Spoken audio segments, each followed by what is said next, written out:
خواتین کی بھی بڑی تعداد شریک تھی جنہوں نے اپنے ہاتھوں میں پلے کارڈز اور بینرز اٹھائے ہوئے تھے، جبکہ ریلی کے شرکاء مسلسل نعرے بازی بھی کرتے رہے۔ ریلی کے شرکاء نے مطالبہ کیا کہ کشمیریوں کے لیے اقوام متحدہ میں منظور کی جانے والی قراردادوں پر عمل درآمد کو یقینی بنانے کے لیے جدوجہد تیز کی جانی چاہیے۔ کشمیریوں کو ان کے جائز حقوق ملنے چاہئیں۔ ریلی کی قیادت کرنے والے یوتھ فورم فار کشمیر کے ایگزیکٹو ڈائریکٹر طارق غوری کا کہنا تھا کہ آج ہم نے اس عزم کے ساتھ احتجاجی ریلی نکالی ہے کہ اقوام متحدہ نے جو استصواب رائے کے لیے جو قرارداد منظور کی ہیں ان پر عمل درآمد کروایا جائے گا۔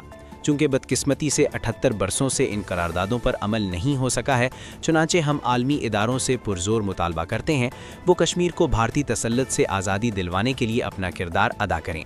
ریلی میں شامل خاتون عائشہ کا کہنا تھا کہ ہم چاہتے ہیں کہ کشمیر کو ہر طرح کی آزادی ملنی چاہیے اور ظلم و ستم کے بغیر انہیں بھی اپنی زندگی گزارنے کا پورا حق حاصل ہونا چاہیے۔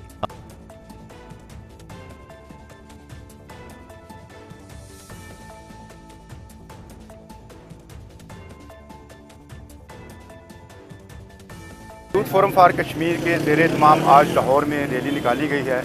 اس عزم کے ساتھ کہ اقوام متحدہ نے جو قراردادیں منظور کی ہیں استصواب رائے کے لیے اور کشمیریوں کو اپنا حق دینے کے لیے جو ہے وہ تقریباً 78 سال ہو گئے ہیں اقوام متحدہ کی قراردادوں کے اوپر عمل نہیں ہو رہا۔ ہمارا مطالبہ یہ ہے کہ اقوام متحدہ اپنا کردار ادا کرے اور جو اس نے اپنی خود قراردادیں منظور کی ہیں اس کے اوپر عمل درآمد کروایا جائے۔ ہمارا ویژن یہ ہے کہ کشمیر پہ وہاں پہ اتنے ظلم ستم ہو رہے ہیں تو ہم چاہتے ہیں کہ ہمیں ہمارا کشمیر واپس ملتے ہیں۔ جس طرح سے ہم یہاں پہ اپنی آزادی سے اپنی مرضی سے باہر نکلتے ہیں، اٹھتے بیٹھتے ہیں، سکون کی زندگی گزار رہے ہیں، اسی طریقے سے وہ بھی اپنی مرضی سے اپنی آزادی کو پوری طریقے سے لے کے باہر نکلیں اور بغیر کسی ظلم و ستم کی اپنی زندگی کو جو ہے وہ گزاریں۔